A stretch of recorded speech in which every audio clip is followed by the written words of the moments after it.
And hello everyone, Peter here. Hope you're all doing alright. I was just thinking about how I've spent a lot of my life looking at whiteboards. They've been all around, all the time. At the front of almost every classroom that I've spent so many of my childhood hours sitting in. I've just been sitting there staring at a whiteboard with the teacher standing up there scribbling things down of marginal importance, of which I was supposed to be taking the finer points of down in my notes, but I probably wasn't because I was never very good at taking notes. Except for in kindergarten, we had a chalkboard or a blackboard, but it was actually green, of course. And I liked the sound of when the teacher was writing quickly on the chalkboard. It was more of a combination of taps and scratches. It was kind of soothing, but whenever she drew a long line, there was always potential for a sound that was getting close to that dreaded fingernails on the chalkboard sound that was not so good, but lots of nice little short lines being drawn on a chalkboard. It makes a nice sound.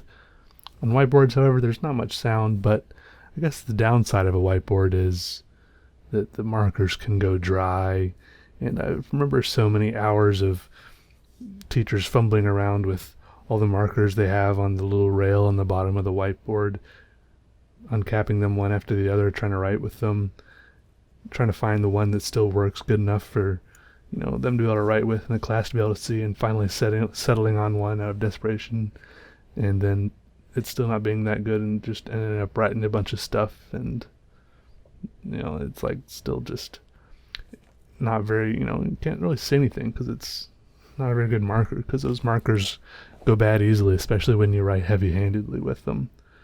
And even if they were still working good enough to see, it still bugged me when they weren't working perfectly, drawing those nice bold lines. Even if they were just going bad just a little bit, I still wasn't satisfied, but I was always happy when my mom wanted to give the teacher some presents, and the teachers were always happy to get some fresh dry erase markers. And it never lasted long though. But it's interesting, when I went back to high school, when I went back to college, when I went to college, that is, they didn't have dry erase boards. It was like going back to kindergarten, they had chalkboards again. I'm not sure why. I'm sure they had their reasons. Maybe for the reasons I just mentioned. Maybe it's much cheaper and easier to just buy chalk, and chalk always works. I guess the only downside to chalkboards is the mess it makes and how the board gradually gets covered in a thin layer of chalk residue. But it seemed like at the end of every day in the college off hours, some mysterious, benevolent chalkboard cleaning group would come around, and they probably had some special squeegee equipment and would clean all the boards down, because I remember I had one class the first thing in the morning, and that chalkboard was always so perfectly green. It was kind of satisfying to see the teachers chart right on it. Well, I guess in college they're called professors, not teachers. That always threw me off. It's a professor, not a teacher. Yeah. Anyways, drawing on a dry erase board is a little different than drawing on paper. For one thing, there's so much less.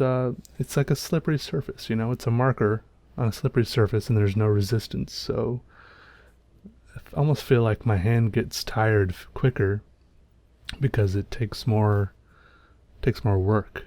Almost your hand, you have to have more control with your hand. You have to have more control, and you got to be careful not to erase the stuff you rest your hand on. So if you're smart, I kind of figured this out halfway through the drawing. If you're smart, you'll work in such a fashion that you don't paint yourself into a corner, as it were. Anyways, but the main thing to remember if you're drawing on a whiteboard like this is you just have to know that the whole purpose of a whiteboard is that it's a dry erase board, and you erase it when you're done. You have to be detached. Yeah. Thanks for watching. Bye.